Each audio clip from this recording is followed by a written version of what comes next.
Gubot pas lukot.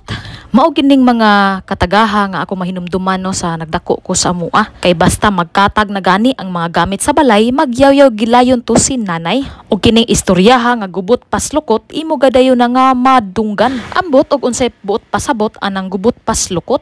Kaya nga kung nasabtan ang lukot, pagkaon man nga ato ang makuha sa dagat kung kita mamukot. Mao nga sa mga katigulangan nga mga ngisda sa unang panahon, basta magubot na gani ang balay ug daghan kay mga buluhaton nga wala buhata, moingon dayon to sila hahay ning balaya pagkagubot pas lukot. Samot pagyud kung ang mga membro sa pamilya dili magkasinabot, may paog moadto sa dagat ug mamukot, daghan patang mga isda nga mahakot. Pero sa walay pagbagotbot, nag-general cleaning ko karong adlaw para pawala sa mga panuhot. Kay kining mga buhata, mugawas gyud ang imuhang singot. Mao nga nindot usab kaayo ni nga exercise kung gusto kang nga mudaot. Ambot ba nga duha ra man unta mi diring balaya, apan ambot purti magyong gubuta. Mahinumdum lang gid ko mga higala nga sa bag-o paming minyo ni Rumrum, usa ka habol ra gyud ang gamit niya. Usa ka habol, usa ka unlan, wala pag plato ug kutsara. Apan paglabay sa unom ka tuig, dili naman ni makwenta ning mga butanga sa kadaghan mga higala. Mao nga basta mag general cleaning gani ko, daghan gyud ang mga butang nga malabay unya. Kay basta na ay mga butang nga dili na gyud maggamit, ilabay gyud na nako mga higala. Sa akong kakapoy ninaog ko sa ubos kay unta si Rumnik akong suguon. Apan wala madayon kay daghan usab day kaayo siya og tahionon. Maluoy man sab ko kung ako siyang samok-samokon. Nibalik na lang ko sa taas og padayon sa akong gimbuhaton. Sa amo ang duha, ako gyud ang pinakadaghan og mga butang mga higala. Out of 10%,